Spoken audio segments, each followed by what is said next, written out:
Estupendo. Pues como siempre, muchas gracias a todos por venir a Espacio Tercios Viejos. Estamos saliendo de la pandemia. Pandemia no significa que muera mucha gente, significa una enfermedad que es a nivel global. Es que parece que últimamente cuando hablas de pandemia significa que tienen que morir muchos, y no es exactamente eso. Murieron muchos durante la conquista romana, que es lo que venimos a hablar de hoy en día, y ya que estamos tirando estatuas por todas partes, pues, por cierto, me ha encantado la estatua vandalizada de Alejandro Magno, sí. en la cual puse yo a título de comentario, y supongo que lo harían porque como era gay y mucho, entonces le debieron vandalizar por eso. Y negro, claro. y negro. Y negros. Los macedónicos son negros, según... El otro día uno me decía que Cleopatra era negra, entonces, por lo tanto, sí, toda Macedonia... Es muy típico y muy habitual esto. Creo que Burguiba y tal, y los líderes de Argelia eran todos más negros y de ojos azules. Debe ser que no pasó por allí ningún vándalo ni nada por el estilo. No. Ni ningún romano, por cierto. Tampoco. Ni ningún romano. Entonces, claro, cuando hablas de romanos y hablas de Hispania y hablas de conquista y romanización, pues cuando hablas de conquista, o sea, hoy precisamente he terminado de leer, de estos periódicos que tienes en casa pendientes de leer, un artículo de Vicente González Olaya, del País, sobre una excavación de Fernando Quesada en un pueblecito de Córdoba, donde pasó un general romano, Serviliano, y no dejó vivos a nadie. O sea, cuando no dejó vivos a nadie, significa que los romanos, cuando se ponían a malas, tenían la buena costumbre de a los supervivientes meterles en un edificio y prenderles fuego vivos. Entonces yo supongo que tiraremos la de Julio César, la de Trajano. Séneca era filósofo, pero además gobernó el Imperio Romano durante la minoría de edad de Nerón. Y creo era rico, o sea que también era y encima estoico, con lo cual encima estoico, lo tenía todo, por eso al final le obligaron a suicidarse por pesado. Sí. Entonces, veréis, hay dos cosas. Entonces, a la hora de hablar de imperios, podemos hacer una pequeña diferencia en cuanto a imperios integradores e imperios depredadores. Un imperio integrador, desde un punto de vista occidental, porque yo creo que lo de los chinos me lo voy a tener que empezar a estudiar cada vez más, porque aquello me parece literalmente colosal. Pero bueno, desde un punto de vista occidental. Desde un punto de vista occidental han existido a lo largo de la historia dos imperios integradores, que han sido los españoles y previamente los romanos. Uh-huh. ¿Por qué? Porque eran tan bobos que cuando conquistaban a uno, eso sí, o te conquisto o te extermino, tienes dos opciones. Una vez conquistado y sometido, pretendo que te comportes como nosotros. Pretendo que de alguna manera vayas asimilando poco a poco nuestra cultura y termines siendo y tengas unos comportamientos propios de la civilización que te ha conquistado. Ahora, tenemos una primera parte, la conquista. 2 siglos de asesinatos en masa. ¿Quién era Catón, el que le cortó la mano a 10.000 celtíberos, a 10.000 lusitanos, cuando les convocó teóricamente para repartirles tierras? No, Servio Sulpicio Galba. ¿Fue Galba? Servio Sulpicio Galba. Sí. Yo es que a Catón le he hecho directamente todo. Catón el viejo también fue muy malo, pero se fue más por la parte de Lérida y por ahí. Vale, pues entonces, por eso me he traído al especialista en Roma. Entonces, vamos a intentar comentaros dos cosas, a modo de diálogos. O sea, hoy no es una presentación al uso de charla, presentación de libros, sino más de diálogo, cuando queréis preguntar, cuando queráis. Pero hay básicamente dos grandes bloques. Uno es la conquista, y una vez conquistados, depende del periodo, tenemos la romanización. Entonces la conquista, para entendernos, duró mucho tiempo. Los pueblos hispanos se lo pusieron muy difícil a los romanos, 200 años, o sea que no es moco de pavo. Un Julio César en las Galias creo que tardó menos. 10. Entonces, claro, cuando hablas de 200 y cuando los romanos cruzaban el río Miño y pensaban que aquello estaba encantado porque nunca volvía ninguno, porque literalmente los asesinaban a todos, pues entonces pues tienes aquello. Y dentro de esa conquista había como 3 grandes etapas.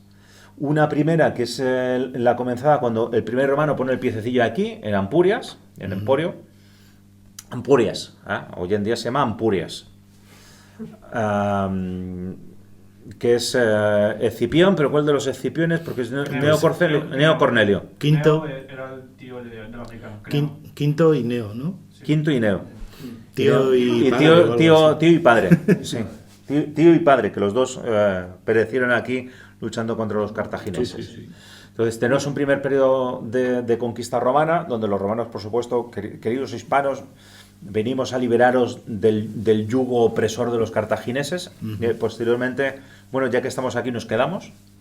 Los iberos se lo toman muy mal, Díbil y esta gente, y decide sublevarse y también son pasados por las armas. Tenemos un segundo periodo. Este primer periodo termina en 170 a.C., más o menos. Después de Catón. Sí. Luego tendríamos un segundo periodo que es guerras lusitanas y guerras numantinas. A mí siempre me hace mucha gracia. Viriato, un pobre pastor lusitano. O sea, a ver, si tú no eres jefe de guerra de pobre pastor lusitano, deberías tener poco. O sea, que fueras comillas, entonces se llaman régulos, ¿vale? Eran gobiernos más oligárquicos. Entonces, que no tuvieras una institución como tal militar y que nombraras un jefe de guerra como Viriato, si lo tienes. Lo de los numentinos es literalmente para enmarcarlos. Yo supongo que después de esto deberíamos pedir compensación al gobierno italiano todos los días, todos los años y cada 2 por 3. Y que te dan perdón. Sí, porque además tenías la mala costumbre, los tíos, macho, de arrasarte las ciudades. Eso sí, tenía un pequeño detalle, que es enviarle un mensaje al resto de ciudades celtíberas de la zona. Mirad lo que le ha pasado a los numantinos. Si queréis ahora me abrís las puertas y si no, pues ya sabemos todos por dónde vamos, ¿no? Sí. Eso terminaría más o menos con la conquista de las Baleares en el 123. Ahora te asaltan cuando pides un cubata. Entonces te asaltaban, eran unos auténticos piratas cuando navegabas entre Gades y Ostia Antica, que se llama ahora, el puerto de Roma. Y luego tendríamos una tercera parte, una tercera etapa, que serían las guerras civiles. A mi querido Quinto Sertorio, que el día que encuentre de verdad una buena biografía sobre guerras sertorianas, por Dios, me lo recomendáis. O sea, porque he estado buscando, hay algunas cosas bastante interesantes, pero específico de Quinto Sertorio, o sea, romanos, guerras, Mario, Sila, guerras civiles, patricios, tal. Este hombre llegó a montar una especie de, comillas, estado independiente en Hispania, con alianzas con íberos. Luego tendríamos las guerras civiles de pompeyanos contra cesarianos. Y la última etapa, que sería la campaña contra los cántabros. Los vascones estaban conquistados hace bastante tiempo, pese a ser raza superior. Sí. Otra cosa es que fueran muy poco romanizados, pero es distinto de ser conquistados por parte de las legiones. Puntualización. Fueron poco romanizados porque al principio, en cuanto tomaron contacto los romanos con ellos, esto es histórico, no es que lo diga yo, se hicieron muy amiguitos de los romanos. Entonces los romanos en ese caso te dejaban estar. O sea, tú me pagas los tributos, a que haces pues gloria. Incluso hubo ciudades celtíberas arrasadas por los romanos que se les entregó a los vascones. Y ciudades que se fundaron de ahí, como Pamplona, Pompaelo, que fundó Pompeyo, como ciudad para que a ver si los vascones se hacían un poquito civilizados también. Pero su idioma, cultura, etcétera, etcétera, sobrevivió por su sumisión a Roma, no porque fueran en absoluto. Nunca hubo un guerrero vasco que luchara contra los romanos, que tengamos noticia. Pudo haberlo habido, pero vamos, quiero decir, no ha quedado en memoria. Yo recuerdo además varios artículos sobre participación vascona en las legiones romanas, como tropas auxiliares. Sí. Eso sí, muchísimo. Porque lógicamente era un pueblo bastante guerrero que se solía alquilar, no tanto como los celtíberos, que los celtíberos era la gracia que tenían, que como habían sido mercenarios toda su santa vida, debían tener 4 pobres allí campesinos, que el que no quería salir a ningún sitio, pero vamos, el resto básicamente vivían y se dedicaban a la guerra. Este último periodo terminaría en el 19, que es una vez que llega Augusto, realiza la campaña contra los astures. cántabros y astures, y lo termina Agripa. Y entonces estamos hablando en números redondos en 200 años, porque del desembarco de los escipiones en Ampurias del 218 hasta el final de esas guerras cántabras estamos hablando del 19. De hecho, hay una cosa que a mí siempre me gusta de vez en cuando reseñar con mi querida raza superior, que es, una vez que los romanos someten Hispania, pues dejan una legión por si hay algún tipo de sublevación o algún destacamento, sobre todo para proteger lo que entonces eran minas de oro. En las médulas. Entonces tenemos León y Astorga, que eran los sitios más peligrosos. Luego tenemos, es la 10ª legión, esa que desaparece, que luego se va por allí. La 7ª, la 6ª, eso, que van con Galba y todo eso. Sí, que termina, que sí en la muralla Adriana, que sí termina en China, que sí termina en un montón de sitios. O sea, termina en un montón de sitios, pero donde debería estar. Tenemos un periodo final. Entonces, sobre esa primera parte... Novena, ¿no? La novena. Sobre esa primera parte... Es como la segunda. Por mi parte le paso la palabra a Paco, que bueno, me vais a disculpar, no le he presentado porque creo que todos lo conocemos muy bien. Porque es uno de nuestros asiduos, hemos compartido ya varias mesas. Paco Álvarez es autor de, entre otros libros, de Somos Romanos. Tiene una preciosidad que él se vino arriba, o sea, se lo pasó de bien escribiendo aquel sobre nacionalismo y terraplanismo. Sí. O sea, que aquello fue maravilloso. También lo presentamos en esta casa, así que, pues bueno, sobre conquista y romanización, ahí te paso el testigo. Vale, pues buenas tardes, muchas gracias por estar, sobre todo este viernes que hace tan bueno afuera. Así que sois valientes, pero bueno, procuraremos de este lado que os lo paséis lo mejor posible. Me gustaría decir que una primicia antes que nada, Tachan, que es que por culpa del confinamiento se ha retrasado la publicación de un libro que he pergeñado yo, que saldrá Dios mediante el 5 de octubre, que se llama Estamos locos estos romanos, y que precisamente cuenta esto que ha dicho Rafael, cuenta el cómo pasamos de ser los más salvajes de los salvajes a ser los más romanos de los más romanos, que es un poco, yo creo, la parte divertida del tema, porque claro, o sea, si aquí decía, pues somos romanos, pues es cómo llegamos a ser romanos, ¿no? Entonces yo creo que llegamos a ser romanos pues por casualidad, básicamente, por la gran casualidad de que que estaban los cartagineses y que los romanos estaban en guerra con los cartagineses, y entonces cuando Aníbal estaba en Italia, alguien dijo, oye, ¿y si atacamos por la retaguardia y desembarcamos en Emporio y tal? Pues le cortamos las líneas de suministro y llegaron aquí, vieron que se comía súper bien, que el clima era perfecto, que había de todo, y al final pues se quedaron, ¿no? Simplificando mucho, pero bueno, un poco va por ahí. ¿Por qué digo por casualidad? Porque, es decir, nosotros, yo creo que éramos el salvaje oeste. En las primeras veces que se habla de Hispania, que por cierto es un nombre que tiene más de 3.000 años de antigüedad, urritas, sumitas, por ahí por Fenicia al norte, sí. Hay escritos cuneiformes de más de 3.000 años que pone Hispania. No sabemos muy bien si es la tierra de los metales, podemos discutir la tierra del norte, pero lo digo porque luego dicen que España tiene muy pocos años, que se inventó en el año 100, pues no. De hecho, por ejemplo, a Francia le dieron nombre los francos, que eran unos bárbaros, ¿no? A Inglaterra los anglos, que eran otros bárbaros, pero España fue siempre España. O sea, los godos no se les ocurrió decir, esto es Gotia. No, esto es Hispania, siempre ha sido Hispania. Incluso al andaluz es una manera rara de decir Hispania. Y en las propias monedas de Córdoba y todo lo demás pone al andaluz Hispania, en muchas, o sea que, como diciendo, son nombres equivalentes, ¿no? Pero bueno, tras esta disquisición, lo que digo, ¿por qué digo por casualidad? Pues eso, al principio éramos allí donde estaba el jardín de las Hespérides, donde vivía Atlas, donde estaban las Islas de los Afortunados.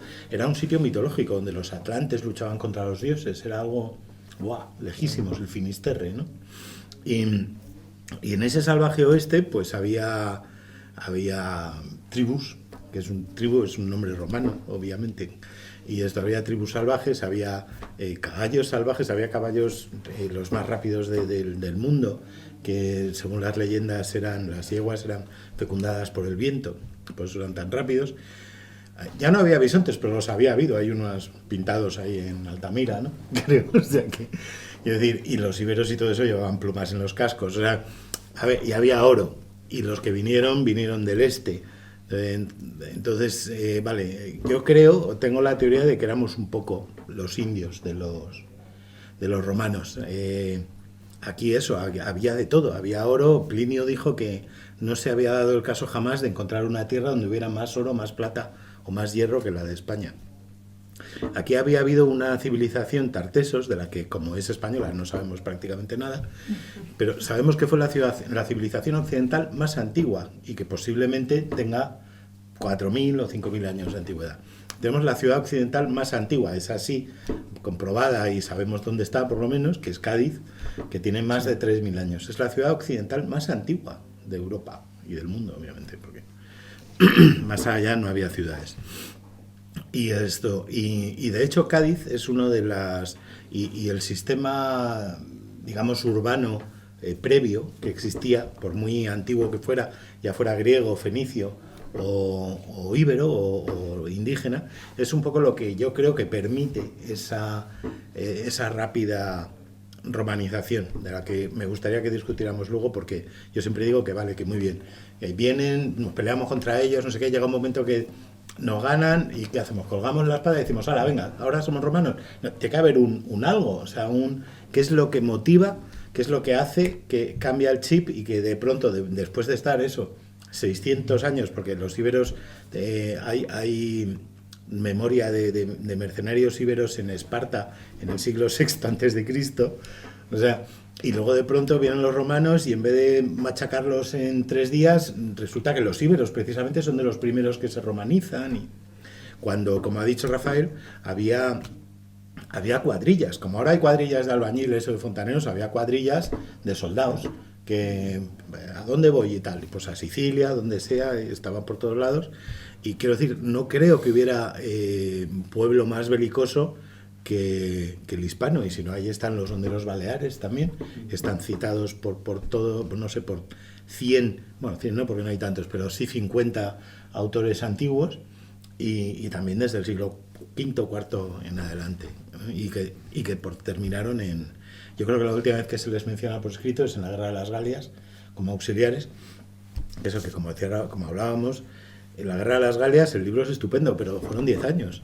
O sea, imaginaos la enciclopedia que se podía haber escrito sobre las guerras de Hispania, ¿no? O sea, porque al final uno se parece más a la persona que tiene en la trinchera enfrente, ¿no?, que a nadie más. O sea, los soldados se terminan pareciendo entre sí. Por eso la tregua de Navidad, ¿no?, de 1914 y todo esto. Entonces yo creo que poco a poco los hispanos que luchaban contra los romanos pues veían cosas buenas de ellos y viceversa, veían cosas buenas. Las pruebas están, por ejemplo, en que se puso de moda la cerámica gris, sí, para tomar vino. Nosotros tomábamos vino desde siempre y ellos también, pero de pronto en sitios como Numancia, por ejemplo, estamos súper en guerra con los romanos, pero bebemos vino en copitas romanas, made in Rome. Y en sitios, ha habido sitios, no en Numancia, pero sí cerca, en Secontia, por ahí, que se han encontrado en las ruinas de un almacén de un comerciante de vinos, ánforas romanas. O sea, que comerciaban con el enemigo, ¿no? Entonces, a lo mejor el enemigo no era tan enemigo, a lo mejor el enemigo era... Quiero decir, ¿qué es lo que había pasado aquí en España? Verdaderamente era una guerra de liberación. Llegaron, los cartagineses eran más brutos, eran más depredadores. Los romanos, hay un punto de partida que es lo que hace que los romanos y nosotros no creamos colonias, sino que creamos imperios. Es esa capacidad de que no hace falta haber nacido en un sitio para ser ciudadano romano. No hace falta ser de Roma. De hecho, Itálica se fundó en todavía en el siglo III antes de Cristo, con veteranos de la guerra, de la Segunda Guerra Púnica, por Escipión el Africano con ciudadanos romanos. O sea, es la primera ciudad romana fuera de Italia, fuera de Roma. Eso es un concepto que a los sajones no lo pueden entender, porque no, si tú has nacido aquí o si tú estás aquí no puedes ser de allí. Pero en cambio, en el derecho romano tú puedes ser ciudadano romano por quienes fueran tus padres, no por donde, da igual que seas negro, chino, lo que sea, sino si tus padres son ciudadanos romanos o tú te has ganado el derecho a ser ciudadano romano por tu valor, por lo que sea, tal y cual, o porque tu ciudad lo ha ganado, como ganó Balbo la ciudadanía romana para todos los gaditanos, eres ciudadano romano, ya está, me da igual que seas rubio, verde, marciano, y no solo eso, sino que tienes la capacidad de repartir esa ciudadanía a tu prole, a tus hijos. Y de ahí no solo a tus hijos, sino a los esclavos que manumitas, que pasan de ser libertos a ser ciudadanos romanos. O sea,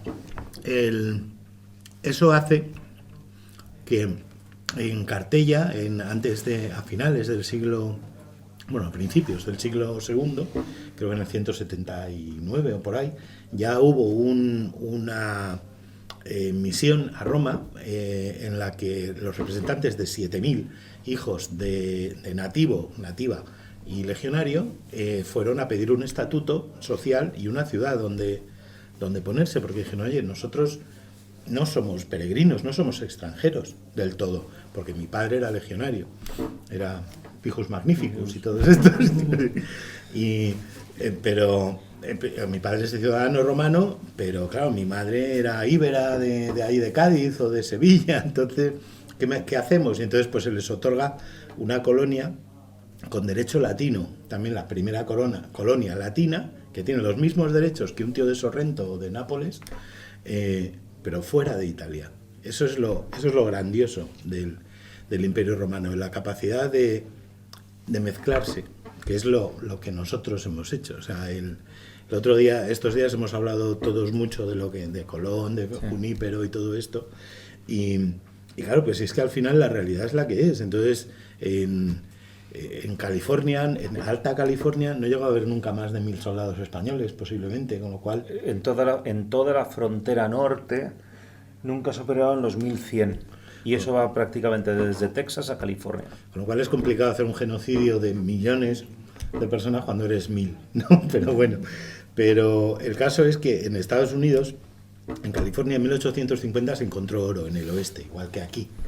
La diferencia es que aquí se encontró oro y vale, se rompieron las montañas, se tiró todo lo que tú quieras, se sacó, nos arrasaron todo nuestro oro y toda nuestra plata de Cartagena, pero nos dieron mucho más y yo creo que nosotros también les dimos mucho más a los de allí. En cambio, en 1850, cuando se encuentra oro en California, hay la fiebre del oro y en 20 años se acabó, no hay un indio más. O sea, ¿en cuántos indios hay en California? Creo que es menos del 0,5%. ¿Cuántos indios o mestizos hay en México? El 90%. No hay más preguntas, señoría. O sea, quiero decir, ¿nosotros somos los malos? Vale, tira la estatua de Colón, pero sabemos la verdad. O sea, me da igual de que te pintes, sabemos lo que ha pasado. ¿Por qué nosotros buscamos ese mestizaje? ¿Por qué nosotros hacemos ciudades tiradas a Escuadra y Cartagón, como son los campamentos romanos? ¿Por qué nosotros buscamos ese mestizaje? Hacemos universidades, hacemos bibliotecas, hacemos iglesias. Ahora está muy mal visto eso de convencer a alguien de cambiar de religión, pero entonces era salvarles el alma. O sea, quiero decir, todos esos señores que le cortaban el pecho a nuestros y a los suyos, para sacarles el corazón, iban a ir al infierno. Entonces, el hecho de traerles a la religión nueva, entonces era lo más guay que se podía hacer. Era como si ahora les hicieras vegano o les dieras una margarita. Es con cosas... Claro, es que es así. Es que el presentismo funciona al revés también. Entonces, y eso nos viene de Roma. Vale que soy muy pesado con lo que somos romanos, pero es verdad, ellos se mezclaron. ¿Que también nos mataban? Sí, por supuesto. O sea, quiero decir, pero es que no solo los romanos, es que en la Biblia... Las minas de las médulas se trabajaba con trabajo esclavo. Entonces, y con agua. Y con agua. Entonces, cuando hablas de San Luis de Potosí o de Zacatecas, es que se le obligaba al indígena al trabajo esclavo. Digo, pues anda, que en la provincia de León, en el siglo I antes de Cristo, pues no sé muy bien cómo se sacaba el oro Eso de es allí. es una burrada. Eso era ruina montis, creo que se llama, y consiste en hacer... Es una técnica complicadísima, de hecho. Seguro, mira, él nos lo va a explicar. No, yo he estado. Has estado, pues Yo hice una guía y me lo explicaron. Eso es la bomba. Al final lo abandonaron porque era tanta la gente que necesitaban para sacar el oro que no les compensaba. Sí, sí. Al final Es lo que abandonaron. eso, básicamente se trata de hacer galerías, hacer agujeros en una montaña, todos los agujeros posibles, y traer desde algún sitio agua a muchísima presión para que a través de esas galerías el monte se caiga. Y una vez se cae, a la escarbar y buscar oro. Entonces, es una burrada de tecnología. Y por supuesto que había esclavos. Y luego eso, lo que yo decía es, claro que si tú te enfrentabas a los romanos, mataban a toda la ciudad o la esclavizaban. Pero es que eso en la Biblia pasaba también. O sea, es decir, en las civilizaciones antiguas funcionan así. Yo llego a la puerta de tu ciudad y te digo, majete, mira, que somos aquí, que nos des de comer, somos 5.600 más los auxiliares, una legión, así que 5.800. Así que si nos dais de comer, mira, somos buena gente y tal. Entonces, si el otro no quiere, se niega, pues a partir de ahí hay una causa justa. Oye, te has negado a aceptar mis condiciones, entonces te arraso la ciudad. Y no solo eso, sino que luego te alquilo ese terreno, porque ese terreno pasa a ser, los romanos eran súper legalistas, ese terreno pasa a ser mío. Entonces, a los futuros que vayan a habitar esa ciudad, que obviamente ya no serán los tuyos, porque básicamente me los he cargado o me los he llevado esclavos, pues les voy a cobrar un alquiler por su propia ciudad y la convierto en estipendaria, que es que paga una serie de tributos.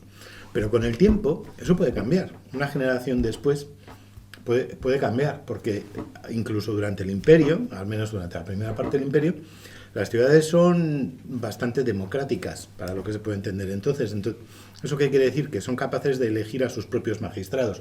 Nadie les trae un tío desde Roma que... Yo soy el alcalde y soy romano y tal. No.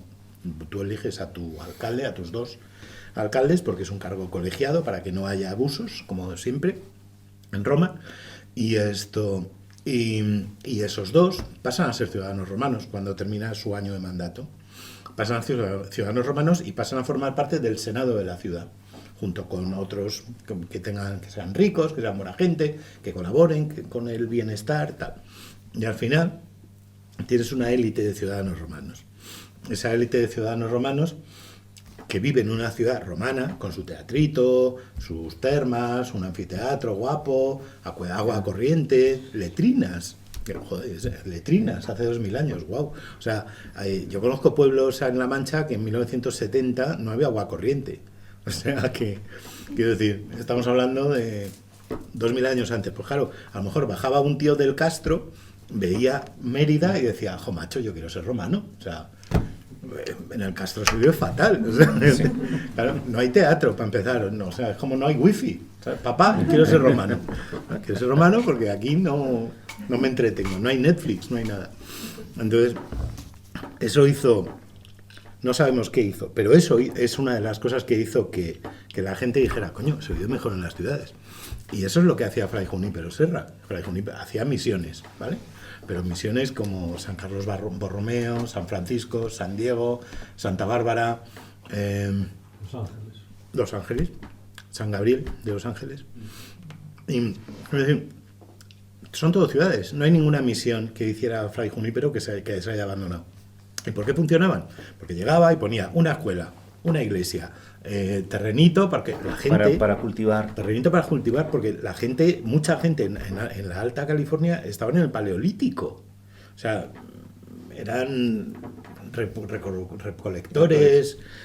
Cazadores-recolectores. Sí, entonces de pronto, oye, pues no, mira, y un pozo, y un sanitario, y tal y cual, y vale, sí, también les enseñamos nuestra fe, por supuesto, pero a lo mejor de pronto los indios dicen, oye, se está mejor en la misión, y además, estando ahí, los franciscanos los protegían de todos los demás.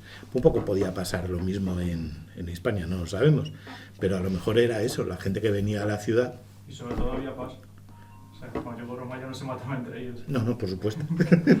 Había paz. Y nos ha fastidiado que haya paz. Y no había ocupas. No había ocupas. En el libro hablo de un caso de unos ocupas, creo que fue en Itálica, que le manda el emperador pues a un legado a que investigue el caso de unos que han ocupado unos terrenos para, según esto, cultivarlos y tal, que ni los estaban cultivando ni nada, un desastre. Y me parece que acabó la cosa rápida, como tiene que ser en estos casos, ¿no? Si alguien ocupa terreno público, sobre todo. Es que tanto Roma como posteriormente la monarquía hispánica, porque es heredera, es repugnantemente legalista a la hora de realizar cualquier actuación. O sea, por ejemplo, hay un concepto que hoy en día a nosotros nos resulta muy habitual, que es el ager publicus. Es decir, cualquier cosa que esté por debajo del nivel de tierra, aunque sea tu terreno, es del Estado. ¿Por qué? Porque normalmente es una mina. Con lo cual, cualquier persona que en su finca, un día pasando el arado, se encuentra con las ruinas de no sé qué o el tesoro de no sé cuántos, no es suyo, pertenece al Estado. ¿Por qué? Porque eso luego al Estado, en este caso a los romanos, luego lo llevamos los españoles a América, eso le da la posibilidad de crear empresas privadas, que eran no son los numerari. Los numerari son los recaudadores de impuestos. Me acordé de ellos. Empresas privadas que se dedican a la explotación de determinados recursos mineros. Por supuesto, las minas de oro y plata normalmente las explota directamente el Estado porque el beneficio es muchísimo mayor. Luego, es una cultura, la romana, basada en ciudades. Sí, a ver, que sí es cierto que hasta 1960 España es una economía, o sea, es una población rural, pero sin embargo la base son las ciudades. Hombre, podemos tener la película de Gladiator, que en versión original siempre os recordaré que Máximo vive near to Hilo. En la versión doblada al español vive en Emérita Augusta. Entonces, pero claro, Máximo no es que tenga allí pues un terrenito, es que debía ser propietario de la mitad de la provincia de Badajoz, más o menos. Para ser un patricio romano y tener un latifundio era lo que tenía. Y ser general. Y ser general de los ejércitos del norte, no sé cuántos, que era hijo de un padre, tal. Bueno, pues todo esto. No tenía 2 caballos, tenía 2 caballos. Sí, tenía unos cuantos más. Según le cuenta Marco Aurelio, era bastante sencilla su vivienda. Sí, sencillísima. Yo recuerdo... Marco Aurelio también, para ser estoico, era súper simple. Sí. Creo que está en la provincia de León. Fuimos a ver un León, Palencia, ya no me acuerdo. Es que fui a hacer un porrón de años en los 90. Vamos. De esto que vas a un yacimiento arqueológico de una villa romana. Entonces estaba techada y nos enseñan allí. Llegamos un día y claro, pues, típico de los madrileños, que llegas allí y no sabes que en Castilla y León es día festivo. Y dice, me cago en la pasada, tío, ¿qué hacemos? Encontramos allí al hombre de las llaves, que no era ni el bedel, y dice, chicos, que venís pues si queréis os lo enseño. Nos lo enseñó el propio señor. Bueno, pues el señor directamente nos enseñó este espacio sobre esta mesa. Y cuando nos termina de enseñar el espacio, que era lo que estaba techado, le decimos, ya, pero nos ha enseñado parte de las termas y parte de las cocinas. ¿Y la villa dónde está? Allí, sin excavar, porque nunca hay presupuesto para estas cosas, entonces estaba sin excavar, que era una proporción como si fuera esta mesa, porque era una villa de un latifundista que, por supuesto, él vivía en la ciudad y de vez en cuando se pasaba por la villa a ver cómo iban sus asuntos. Todo esto además se distribuía por vías. ¿Dónde están las vías romanas? Pues tú te coges las autopistas españolas hoy en día y dices, ¿dónde están? Más o menos. Yo el día que de verdad un nacionalista catalán vea en serio un mapa de la Tarraconensis, le va a entrar una ansia que va a ser ansia viva.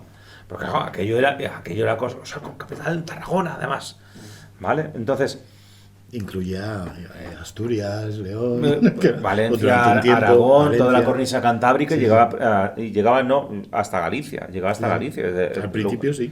Al principio sí, pues fueron dos provincias inicialmente, lo ulterior y la citerior terminaron en 6, incluida una que es la Narbonensis, la Septimania, que es la que está justamente al otro lado de los Pirineos, en la parte del Mediterráneo. O sea, serían 6.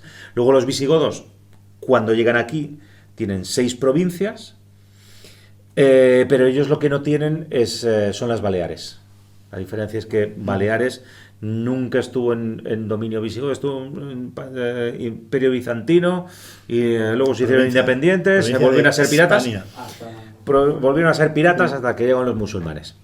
Eso tampoco nos lo enseñan mucho, que luego Bizancio conquistó todo el levante español y Baleares y estuvo hasta el 600 y pico. O sea que... Tuvo Grecia y un montón de... Sí, hasta tiempos de Leovigildo, y creo que la conquista efectiva la termina Bamba. Sí, puede ser.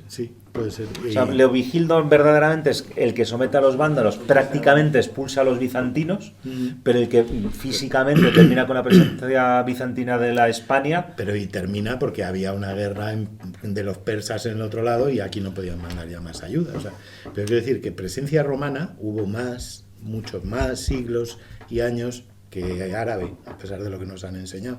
Pero aparte, da igual lo que nos hayan enseñado, volvemos a lo mismo en las estatuas, y nuestra civilización es árabe.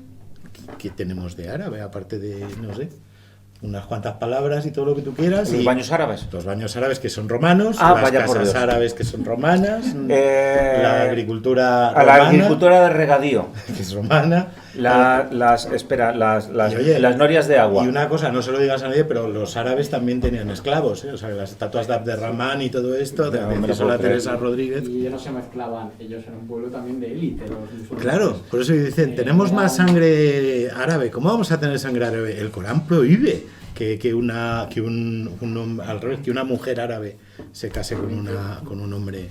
O sea, es todo lo contrario. En fin. Pero sí, fíjate si éramos legalistas los españoles, que desde 1524, no, 24 creo que era, lo que yo iba a decir, en 14 habrá otra cosa. Es que estabas hablando de Los matrimonios mixtos, eso, sí. Pues creo que es 14, 14. pero puede ser 24. 1514. O sea, no me hagas caso. 1547, creo. 1542 son las leyes nuevas de Barcelona. Sí. Por ahí puede ser. Bueno, da igual. 1547, admitimos.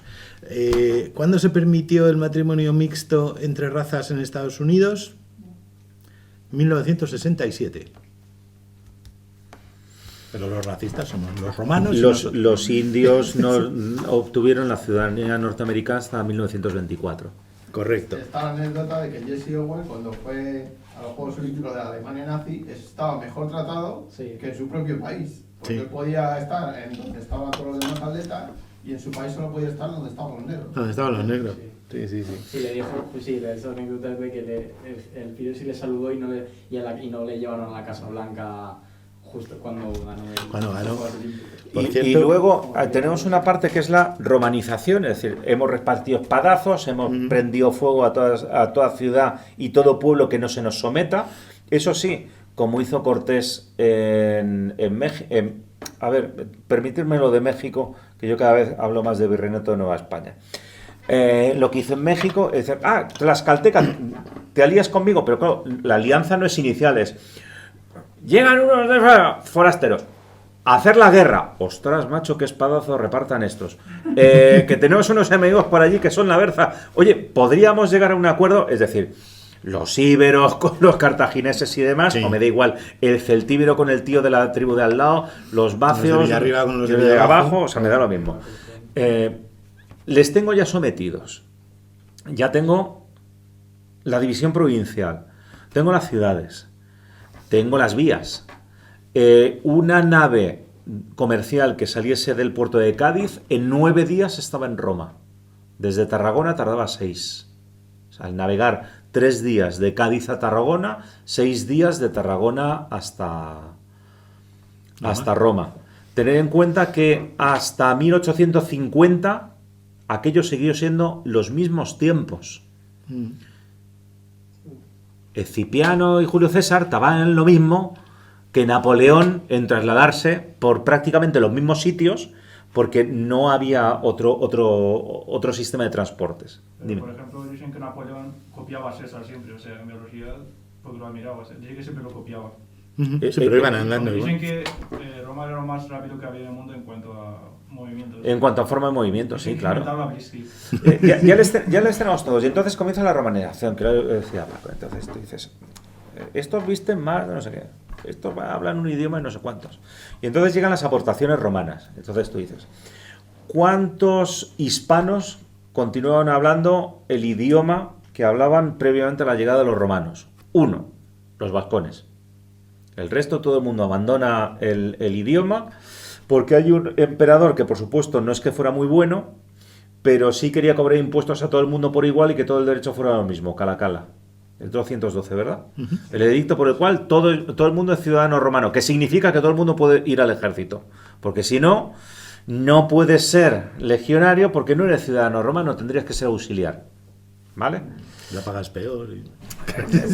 Tiene esas pequeñas cosas. Sí. Pero eso Estás sí, en primera pero línea. eso sí, de repente desaparece toda la jurisdicción y todas las leyes previas, porque al ser todos ciudadanos romanos, todos nos cubren las mismas leyes. De hecho, digo lo mismo, que tú alargas, los visigodos es el pueblo godo más romanizado de todos los que hay. Yo tengo algunos alumnos en el colegio que les cojo como visigodos cruzando el limes en la Dacia, y cuando terminan después de 4 o 5 años conmigo y les despacho a la universidad, pues aquello parecen visigodos del siglo VII. Entonces se han romanizado bastante más. Entonces, ¿qué ocurre? Que todos tenemos el mismo derecho, y el derecho es el derecho romano. Luego, cuando vamos a América, pasa lo mismo. Sí. Todos los indígenas son súbditos de su majestad y todo el mundo tiene el mismo derecho. No hay un derecho indígena y un derecho hispano, sino desde... Hay un derecho. Hay un derecho, Claro. hay uno. Hay un idioma. Eso no significa que te impongo por narices que tengas que hablar el latín. Lo que ocurre es que al final te das cuenta que efectivamente la sociedad está dominada por una civilización que habla un idioma, que si quieres utilizar su derecho tienes que hablar su idioma, si quieres recurrir a sus instituciones les tienes que hablar en su idioma, no en el tuyo. Entonces terminas hablando, aunque quieres, bien, que no, es asunto tuyo. Pero luego Y- también es que se convierte en un idioma común. el Claro. latín. O sea, no es que se imponga, vale, se impone en cada pueblo, pero es decir, los íberos, solo los íberos tenían 5 sistemas de escritura, incluso en algunos se escribía de derecha a izquierda y en otros de izquierda a derecha. Con lo cual, imaginaros los idiomas, la variación de idiomas que había. Entonces, claro, si de pronto todos nos entendemos en el mismo idioma, yo puedo venderte esto a ti y tú comprarlo y tenemos la misma moneda, el mismo idioma, nos hacemos ricos y yo que fabrico estas ánforas y tú que fabricas ese aceite, lo metemos aquí y lo podemos envasar y vender a Roma y nos forramos. Y esa es la romanización. Por eso griego tampoco desapareció, ¿no? En la antigüedad. Claro. Porque se entendía con cualquiera, con persas, con... Sí, sí, sí. Claro, era Era como como el Es idioma culto. lingua franca, que La lengua, casualmente se una dice en lengua latín. franca, luego en el Mediterráneo tienes lenguas francas en el 16-17, que es un batiburrillo de todo lo que habla por allí, pero lo mismo lo de la moneda, eso de los denarios, maravilloso. O sea, nosotros tenemos un sistema que se llama Unión Europea, que es manifiestamente mejorable, pero una de las grandes ventajas que tiene es que tienes la misma moneda. Con lo cual todas las empresas, da igual en qué puñetera esquina de los 27 países estés, bueno, en este caso 19, que son los que tenemos el euro, puedes comprar en la misma moneda. Los romanos te pasa igual. Y sabes que el valor es el mismo, Claro. que no te van a tangar, Lo que que- esa moneda vale lo que vale. Lo que envías aquí, te lo reciben allí. Es decir, los hispanos que enviábamos sobre todo, vino, aceite, oro, plata, caballos y esclavos. Porque una de las grandes maravillas que tenía la guerra en Roma es que cuando eras un cónsul, un procónsul o cosas similares y conquistabas una ciudad, esclavizabas a todo el mundo. Entonces tenías dos opciones. Si eran muy ricos, se autocompraban la libertad con sus propias riquezas, y si no, los vendías a lo largo y ancho del Mediterráneo, y eso le permitió, por ejemplo, a Julio César continuar su carrera política en Roma. Sí, sí, Cuando acumulaba unas deudas brutales de sus primeras aventuras políticas, llega aquí, aquí haciendo la guerra hace una fortuna que le permite cancelar todas sus deudas y seguir una carrera política.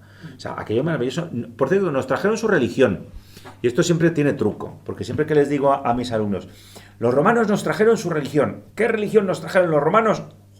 Sale de todo.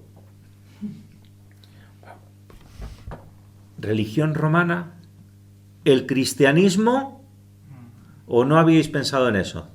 313, Edicto de Milán. ¿Vale? Porque de hecho, no recuerdo Santa no sé qué de Mérida, que tiene allí una capillita pequeña, que la Martificaron, ¿no? Sí, martificaron. Admitimos pulpo. Venga. Me martificaron. Por protestar contra las procesiones. Santa Eulalia. Santa Eulalia. Gracias. O sea, porque claro, los que salían en procesiones eran los otros, no estos. Luego los estos aprovecharon lo de los otros para hacer más o menos lo mismo. Hay una virgen en Sicilia que es preciosa, porque es una Minerva, lleva una granada en la mano, y ahora es Santa María el pueblo aquel que lleva una granada en la mano. Aparte de Santa María sopra Minerva que tienes en Roma, eso de ir construyendo encima de los templos de los otros. Y luego los romanos, que eran un pueblo, los fenicios cuando se aburrían construían, los griegos cuando se aburrían se ponían a escribir algo, los romanos cuando se aburrían mucho construían cosas. Entonces, el darte el placer de cruzar el puente de Alcántara en coche, es decir, construyeron una cosa que solamente se cayó en la Guerra de Independencia después de ser minada. O sea, el puente de Alcántara fue minado durante la Guerra de Independencia, hicieron un apaño de tablones durante ciertos años hasta que al final, a mediados del 19, se hizo la reparación definitiva. Pero hoy en día es un sitio donde puedes seguir pasando. Cuando vi, la última vez que estuve, pasó un camión, eso sí, de los pequeñitos, pero pasó un camión. Pero ¿cómo a un romano se le va a ocurrir que algo de como 5 o 6 toneladas puede pasar por allí por encima sin que aquello se caiga? Y sigue funcionando. Hombre, puestos, ¿podría funcionar el acueducto de Segovia? Sí. ¿Hoy en día merece la pena? No. Pero seguir funcionando, podría. Y lo último es, como dicen, no, pero es que no hubo... los romanos eran romanos, y el primer emperador no romano nacido en Italia, ¿cuál era? Trajano. Que por cierto, que era gay, y mucho. O sea, era tan gay que no tuvo ni hijos. Y era de Itálica. Pues anda que Adriano. Ah, no, Adriano era el que venía después, que fue el tutelado de Trajano y tal. O sea, que en aquellos tiempos, sí que o sea, de orgullo, espérate que si alguno se entera todavía, debería llevar, en lugar de una camiseta con el Che Guevara, debería llevar una camiseta con Adriano. Hombre, desde luego, porque el Che Guevara era súper homófobo. Sí. Luego resulta que tienes a Séneca, que de pobre no tenía nada, de estoico un montón, igual que Marco Aurelio. Sí. Hay uno que se llama Columela, que además escribía tratados de estos de los árabes, ¿no? Sí, tratados árabes. Tratados árabes. Sí. Tratados árabes. Sí, es que hubo nuestro primer siglo de oro de la lengua es en latín. O sea, en el siglo I después de Cristo, los Sénecas, el padre y el hijo. Sí, los dos. Lucano, que era sobrino de ellos, un tío que solo escribió un poema, pero que sigue siendo famoso 2000 años después, tanto él como su poema, luego hablaremos por qué si queréis. El Columela, que escribió los mejores tratados sobre agricultura. Quintiliano, el mejor maestro de la historia. Había ¿cómo se llamaba? Un tío de Algeciras, que era Pomponio Mela, que era geógrafo. O sea, y así, esos son los escritores romanos del siglo I. O sea, después de 200 años partiéndonos la crisma, de pronto, ¡pam!, en el siglo I a.C. ya hay un tribuno de la plebe en Roma, nacido en Hispania. Y 100 años después hay un emperador romano nacido en Hispania. Y no solo un emperador, hay una cosa que han borrado los sajones, hay una dinastía, que es la dinastía Ulpio-Aelia, que normalmente la llamamos Antonina, que es como la llaman los sajones, pero que es desde Trajano hasta Cómodo. Empieza con Nerva, creo. ¿Perdón? Empieza con Nerva, creo. La dinastía aérea. ¿Con Nerva? Bueno, sí, pero Nerva no... Quiero decir, Nerva, aparte, el golpe de estado que le dio Trajano es importante. O sea, bueno, El Nerva era emperador, tenía grandes problemas y era casualmente cónsul un hispano de Cádiz, que era la tercera vez que era cónsul. Y entonces le dijo, oye, ¿por qué no hay dos generales ahora mismo que controlen ejércitos heavies en el imperio? Uno está en Siria y otro está en Alemania. Los dos, por cierto, eran casualmente hispanos. Y entonces dice, si te apoyas en uno de ellos, mejor te irá. Y entonces pues hicieron y tal, y se apoyó en Trajano, y hay una movida que lo cuento en el otro libro, muy brevemente, otro día la hablamos más despacio si queréis, para no irme por las ramas demasiado, que pues, soy muy dado a ello, pero el caso es que hubo una movida digna de Yo Claudio, en la que se le hizo a Nerva, digamos que nombrar heredero a Trajano, que no tenía nada que ver, y que de hecho Trajano empezara a gobernar incluso estando el otro todavía medio vivo. Y hubo ahí delante del templo delante de Júpiter tuvo y delante del cónsul hispano que prometer que Trajano era súper guay y que iba a ser el emperador en cuanto yo me dé la vuelta. O sea que bueno, lo que quiero decir es que es eso, o sea, quiero decir, todas las civilizaciones, las que había aquí, la que vino, todo eso, no son como creen los nacionalistas, no son estáticas. Los íberos no estaban así todos quietos como la dama de Elche, esperando a ver qué es lo que pasaba, si venía alguien y les enseñaba esto o lo otro. Y de hecho las civilizaciones tampoco están esperando a ser invadidas para avanzar hacia adelante. Ni los celtíberos eran así. No es como nos lo enseñaron en el mapa, que os acordáis, el mapa de España todo bonito, sí, lleno de lusones, no sé qué tal, nombrecitos de hipotéticas tribus llamadas así por Ptolomeo o por el griego de turno, por Estrabón sobre todo, sí. Eso no es así. Esas cambian, se mueven, se relacionan unas con otras, están en guerra. Y con los romanos pasaba lo mismo. Obviamente el romano que vino aquí en el 218 a.C. no tiene nada que ver con el romano que se fue con Trajano o con Lucio Cornelio Balbo, que fue el primer cónsul de la República Romana, también en el siglo I a.C., en el 45 a.C., y luego su sobrino, también de Cádiz, también fue cónsul de la República, elegido. El segundo elegido, el primero lo dijo Julio, pero bueno.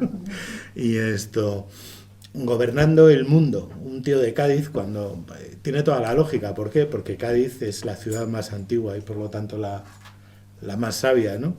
Y como sabios que eran, se fueron los primeros que se hicieron romanos y además supieron a qué rama... Sí, a qué palo coger. A qué palo coger. Mejorar, aunque fue Pompeyo el que le presentó a César. Sí, quería pediros, habéis dicho cómo nos conquistaban, pero cómo nos invadían militarmente. El gladius frente a la falcata, la estrategia de la tortuga. Fíjate que el gladius... ¿Qué les hacía superiores? El gladius, fíjate que el gladius es español.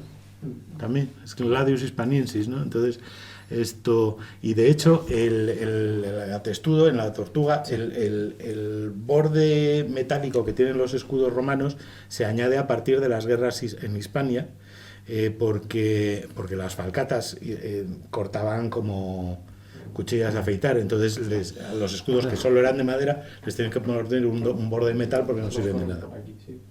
Sí, es como las guerras dacias, ¿verdad? Sí, las dacias que añades la manica. En los brazos. La manica para proteger de la... Poco a poco. Es decir, tú vas aprendiendo de los distintos enemigos que vas teniendo. Entonces, yo creo... a los romanos, ¿qué les hace? ¿Qué ventaja militar les da la conquista? Pues es un poco como los tercios del 16 y el 17. Es decir, tengo de lectura de este verano el Strategicon y Abegelio. Y entonces, sí, pero de esto hay que lo compras en esta maravillosa tienda donde tenéis todo tipo de libros, además a cual más maravilloso, estupendo, incluido incluso los de Paco. Incluso los de Paco. Y entonces los ojeas un poco. Pero entonces, lo primero que cuando ojeas un poco te das cuenta de que, aunque estés hablando de un siglo cuarto, séptimo después de Cristo, allí te están dando unos manuales y unas instrucciones. Los hispanos eran guerreros, no eran soldados. Entonces, Es como decir, un comanche era guerrero, pero no es soldado. Y los comanches tienen un número limitado y los romanos no. Claro. O sea, los numantinos se pulen una legión y persiguen a la otra hasta la puerta de Itálica y luego se vuelven, pero es que al año siguiente te aparecen 4. Y entonces eres capaz de pulirte esas 4 legiones o desbandarlas y al año siguiente te vuelven a aparecer otras 4. ¿Y estos tíos cómo son capaces? Nunca se acaba, Roma nunca se acaba. Siempre vuelve a poner la misma cantidad de gente y llega un momento en que esa gente son muchos hispanos también.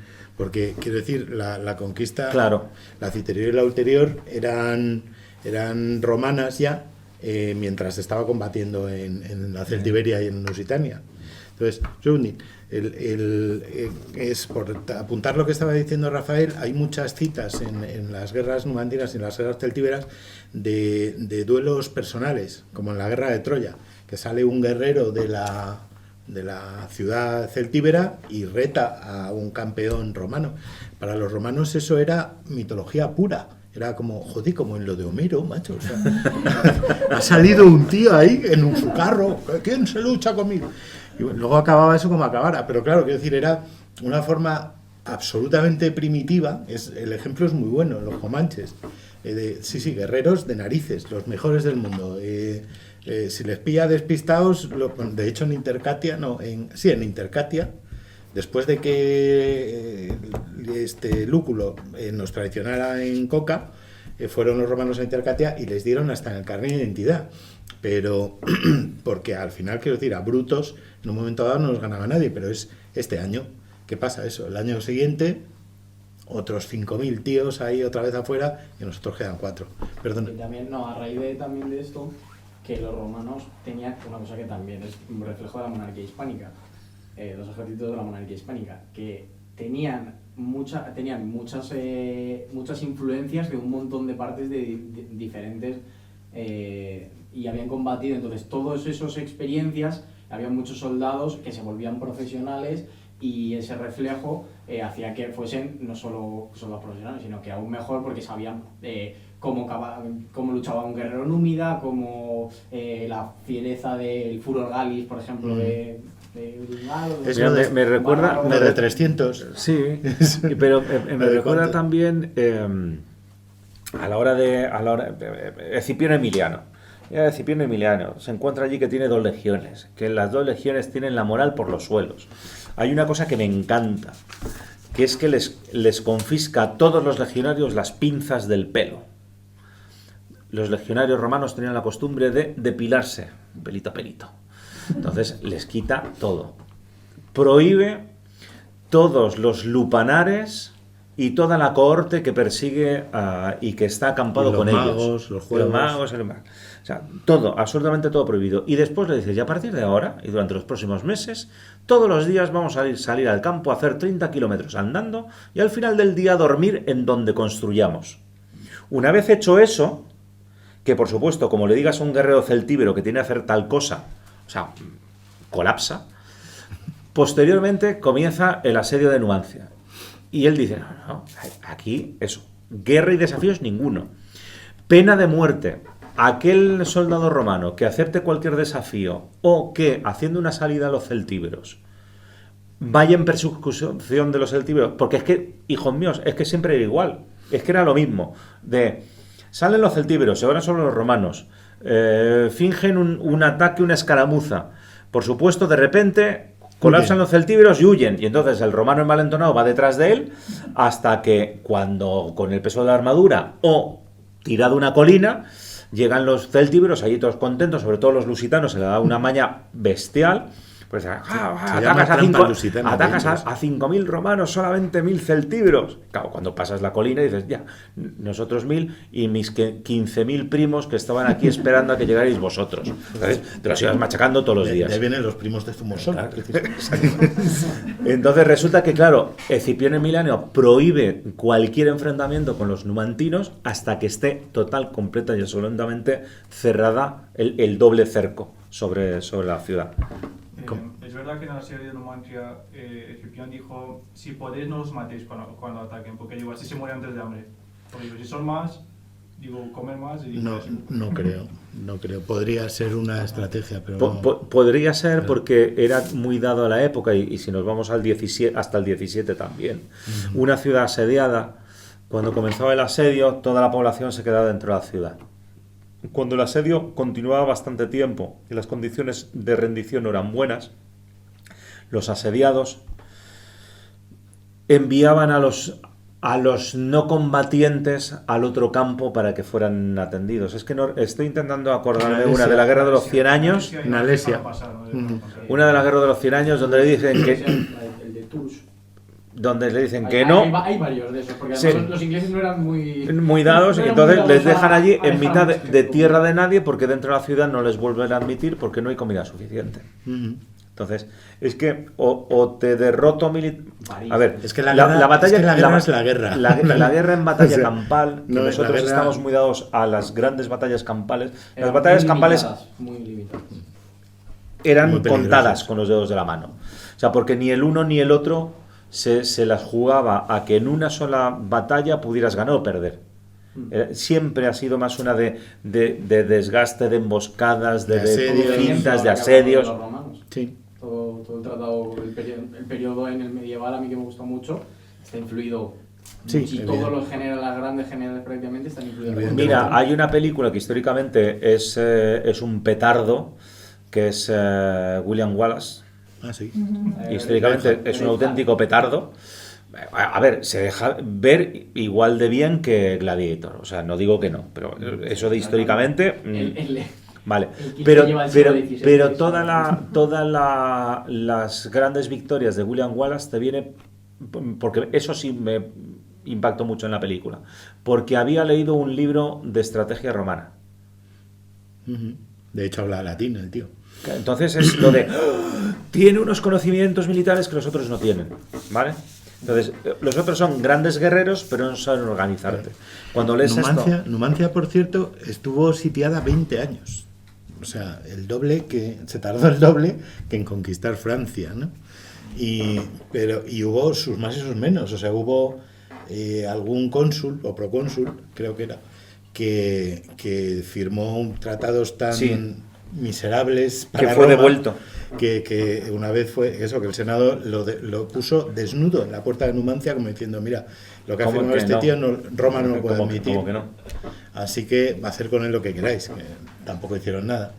Pero a la vez también, y durante esos 20 años de guerra, un hijo de los Gracos, un hijo de Tiberio Graco, que había estado en la mili en España, como todo el mundo, la mili duraba 20 años, entonces lo fácil es que te tocara aquí. Y fue progresivamente luego ampliada. Sí, luego ya más. Sí. 25 creo que llegó. Como era poco, claro, sí. Pero al principio venir aquí era como que te destinaran al frente oriental, era... Quiero decir, Escipión Emiliano Numantino, cuando viene aquí, viene porque se pone así muy pijito y muy fuerte porque no había suficientes jóvenes para cubrir el cupo de reclutas de ese año. Porque la gente dice, no, a Hispania paso de ir, macho, o sea, es que nos machacan. De hecho, llamaban Vietnam. Bueno, allí debe ser como Vietnam, o sea, España. Porque era Sí. todo... Sí, eso, como dices tú, con el Sí, frente del este. Eso, pero un hijo de este señor resulta que en una de las salidas de los numantinos conquistan el campamento romano y se quedan, entre otras cosas, con el libro de cuentas de la legión. Y entonces el tío el hijo de Graco, que era el contable de la legión, dice, oye, es que esos libros a vosotros no sirven de nada y si voy sin ello a Roma, pues me van a decir que qué he hecho con la pasta. Y entonces le dejan pasar a Numancia, hacen un banquete con él, le devuelven los libros, no sé qué. Quiero decir que había un punto curioso dentro de... Sí. El mismo que hace que a lo mejor salgan ahí a luchar con el carro, ese punto caballeroso extraño, cuando luego al día siguiente son capaces de matarse a bocaos. El duelo de Barletta del Gran Capitán.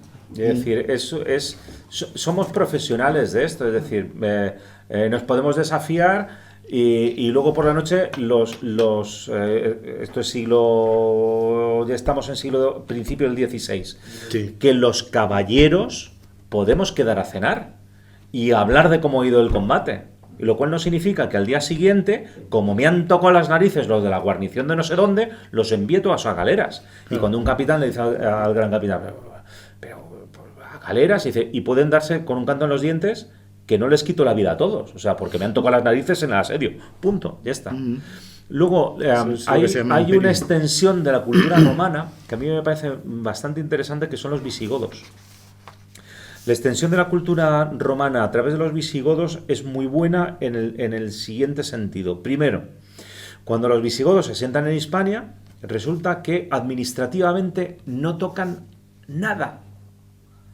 Las mismas provincias, sus recaudadores de impuestos se siguen llamando numerari, sus divisiones administrativas siguen siendo fiscos, es decir, sigue habiendo júdices. Cuando haces una recopilación legislativa, que es el Liber Judiciorum, que además es en latín, no deja de ser una recopilación legislativa de qué nos queda en los archivos de legislación romana. Pues entonces, para que no se nos pierda del todo, vamos a dejarla allí. A tal punto que cuando Alfonso II, que creo que estoy en el siglo VIII, cuando Alfonso II, para el reino de Asturias, que acaba de conquistar Galicia, dice, necesito un cuerpo legislativo.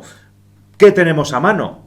No se busca algo nuevo, es directamente el Liber Judiciorum tal cual. O sea, y lo vuelvo a poner en funcionamiento. Por eso, cuando los hispanos terminan yendo a América, lo que se llevan es exactamente lo mismo que han tenido de los romanos. Así me parece maravilloso cuando los ingleses nos hablan del... Te has saltado una parte, que es que cuando digamos que se inventa la monarquía moderna, que sería a partir del siglo XIV o algo así, y se crea el concepto de soberanía del monarca con respecto a por encima de los nobles y de la nación, y que es, digamos, el acabar con el feudalismo.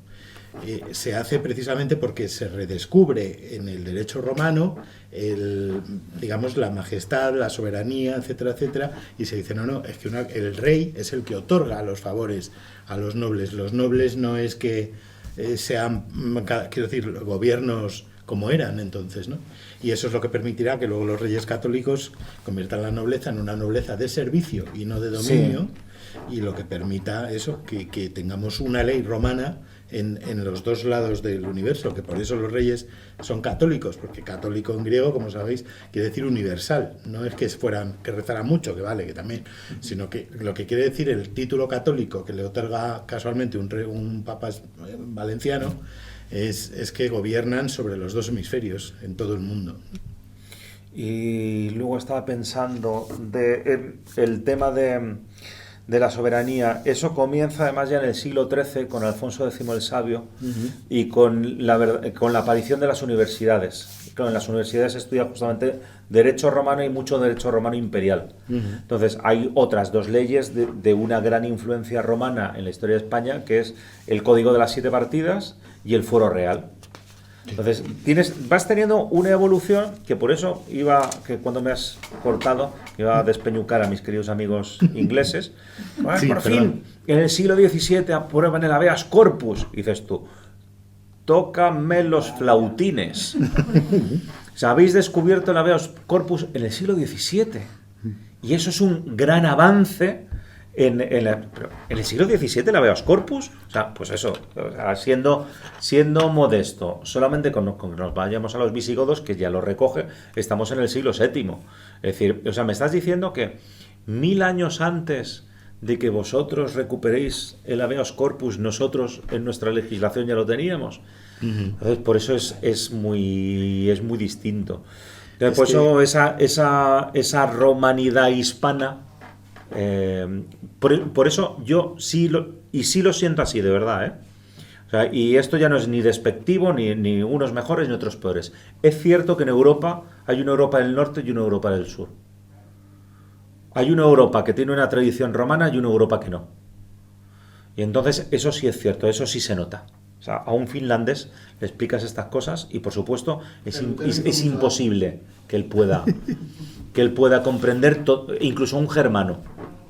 O sea, no, es que no habéis tenido esta tradición. Y nosotros llevamos, pues eso, el primer pinredito romano, que es el año 200, pues imagínate, nosotros llevamos 1200 años de romanidad, y los finlandeses a lo mejor, tirando por lo alto y con un poquito de suerte, llevan un siglo. Entonces, no es comprensible. Entonces, por eso es cierto que en ocasiones, cuando en nuestro mundo de hoy te hablan, es que la Europa del Norte con la Europa del Sur, es que los mediterráneos, los latinos, un término que me parece bastante, según se utilice, un poquito desacertado, pero bueno, los latinos son distintos, sí, por supuesto. Nosotros tenemos mucha honra. 2000 años de imperio que vosotros no habéis tenido nunca jamás, entonces nuestras percepciones... El imperio inglés duró aproximadamente 70 años. Va desde que se nombra la reina Victoria emperatriz de la India en 1860 y hasta que la India se hasta independiza. a 45-47. Venga, si quieres en número redondo, le doy el beneplácito, un siglo. Un siglo.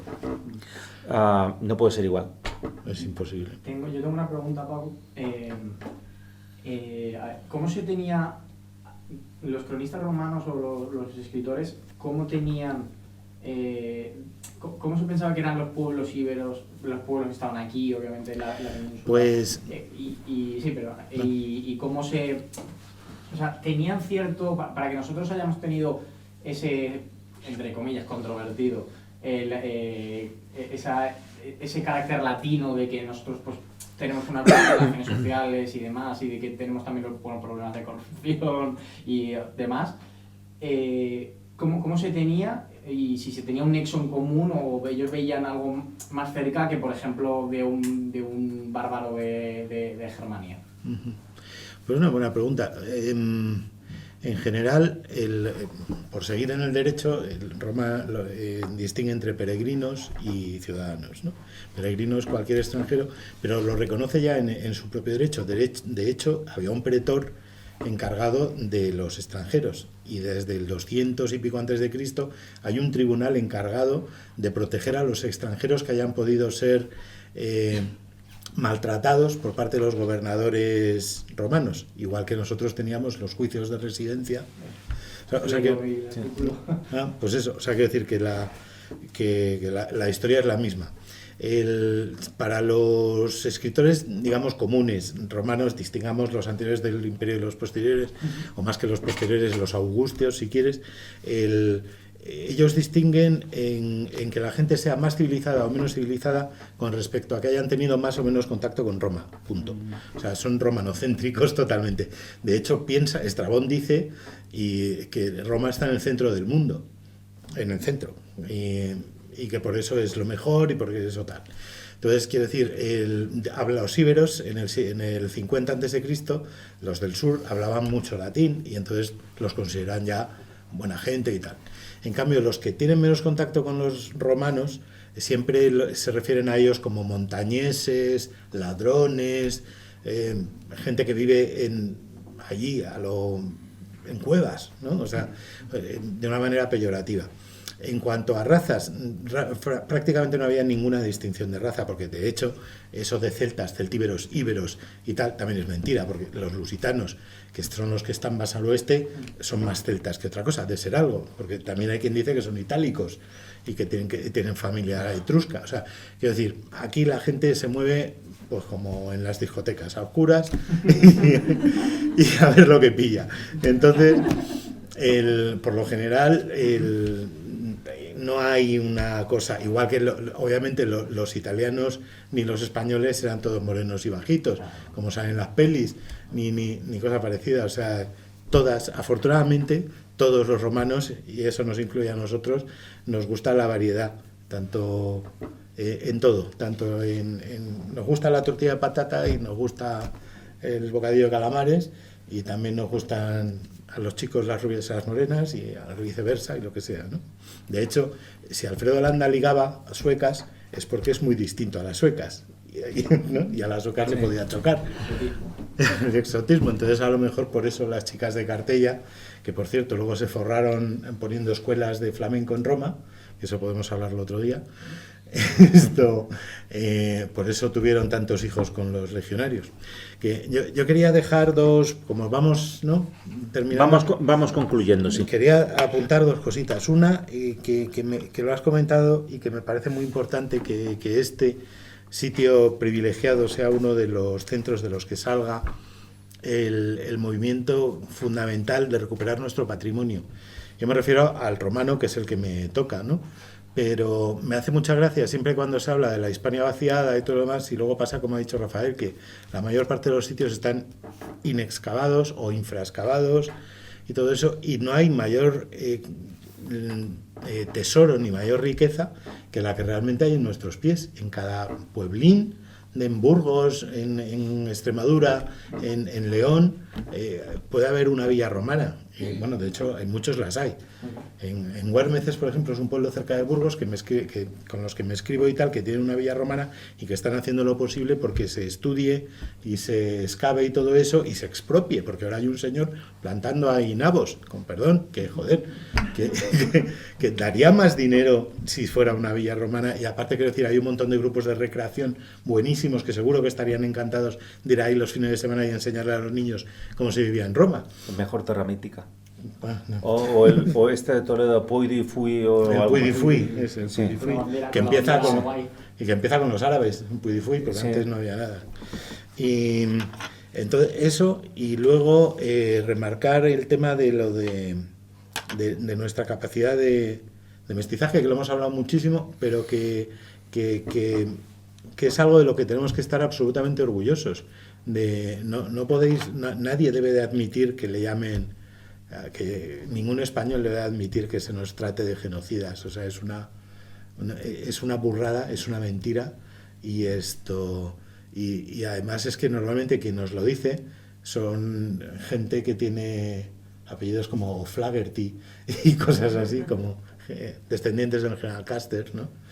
Que es un general que dijo que él era capaz de matar todos los indios que pudiera. Que le divertía. Además. Sí, que le divertía. Entonces, bueno, cada tiempo tiene su cosa, y no voy a decir que Custer era malo, pero Que sí lo era. pero eso, quiero decir, es verdad que no tenía la suerte de venir de una civilización en la que lo que ha sobrevivido a todo es el derecho, ¿sabes? Es el que somos iguales ante la ley, a pesar de todo. Y Como última aportación, recordaros siempre una cosa. Hay una cosa en historia, se llama historia comparada. Cuando haces historia comparada, no significa en el tiempo, sino en el mismo año, o en el mismo siglo. Entonces, tú no puedes hacer una historia solo de España, solo de Gales, o solo de Moldavia, sino que o tienes... solo de Cataluña. Pero por poder. Ahí ya sería otra cosa. Bueno, de Cataluña sí. Entonces, tú lo que tienes que ver, por ejemplo, el general Custer, le tienes que ver en su siglo, y tienes que compararle con personas de su siglo, con eventos de su siglo, y te puedes mover en una horquilla de 20 años antes, 20 años después, más o menos, porque según el siglo, por ejemplo, en una Roma en un siglo, la variación es mucho menor que en una Europa en un siglo XX. En un siglo XX, 20 o 10 años te puede cambiar aquello. Es decir, si tú estudias, por ejemplo, Rumanía en el 90 y Rumanía en el 2000, aquello es literalmente distinto, ¿vale? Entonces, cuando haces una historia comparada, tienes que hacer qué representan esos acontecimientos puestos en el momento en que suceden. Entonces, ¿Serviliano era un salvaje porque arrasó una población de Córdoba y les asesinó a todos? No, es que era lo normal de la época. Entonces, claro, si lo traes hoy en día, pues no espero que haya ninguna estatua del pobre Serviliano por ningún sitio. Entonces, ¿qué les vamos a hacer? Entonces, por eso lo de alguna manera poner un poquito en valor la historia, pero sobre todo esa historia comparada de ver cómo fueron los acontecimientos en el momento que sucedieron, y siempre poner... Y es que en el siglo I después de Cristo había alguna nación, digo nación en cuanto a Estado, que fuera más desarrollada o más evolucionada en la Europa occidental que la romana. No. Pues entonces, ¿y qué hacían los otros? Es que los enterraban vivos. Entonces, Dice, y los romanos eran, pues, hasta dentro de lo que cabe, pues eran un poquito más llevaderos. Por eso, de alguna manera, hay que comprender que estos días estaba viendo y encontré un recuerdo de un mapa del Imperio Romano, sobre todo en época de Trajano y de Adriano, que tiene su máxima extensión. Entonces, tú ves aquello y dices, claro, es que ¿cómo pueden integrar? Que tú quieres seguir siendo griego, hablando griego, vestiendo a la griega y haciendo cosas griegas, pues hijo mío, allá tú. Es decir, pero no te voy a obligar. Pero sí es cierto que hay una civilización que si quieres aceptar, estupenda, y que de hecho los hispanos, muy contentos y muy ufanos todos, sobre todo entre el siglo III y el siglo IV, lo fueron adoptando toda la gente que había aquí y terminamos siendo inmensamente romanos. Vale. Perdón. Se nos olvidó decir que antes de lo de Caracalla, en el 79 después de Cristo, Vespasiano ya emitió el Jus Lati Universarum Hispaniorum, algo así, más o menos, no es el caso, que otorgaba el derecho latino a todos los hispanos. Quiero decir que todos los hispanos éramos igual que los italianos. Y se calcula que cuando el edicto de Caracalla, todos los hispanos eran ya romanos. O sea que... Sí. Ya, perdón. Última pregunta, antes de los avisos parroquiales. ¿Es verdad que Vespasiano fue el primero que metió senadores de Iberia? No. ¿De Roma? No, hay más de 100 senadores hispanos anteriores al siglo I antes de Cristo. ¿O fue César que metió galos? En el Senado?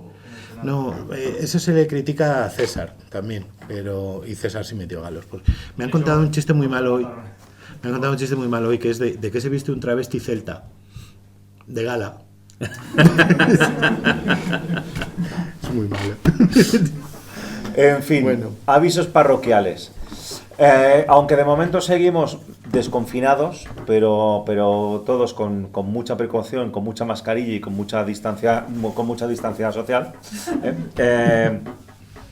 Lo que sí estamos haciendo en Tercios Viejos es al menos una charla todas las semanas. Durante el mes de julio vamos a mantener una charla todas las semanas, vamos a cruzar todos los dedos, vamos a pasar el verano, a partir de septiembre esperemos volver un poco más con el ritmo que llevábamos antes. Entonces, ¿qué nos espera? A priori nos espera jueves próximo, que es jueves 2 de julio, una charla sobre 1625, el año milagroso, el Annus Mirabilis, que como lo dices en latín suena anus, pues entonces... Anius, digamos, Sí. Anius. Pues entonces suena aquello de más mala manera, que lo organizo con la Asociación de Estudios Históricos Austrias Mayores. La semana siguiente teníamos pensado hacer una tal vez sobre Son los condottieri, sí. sobre Condottieri.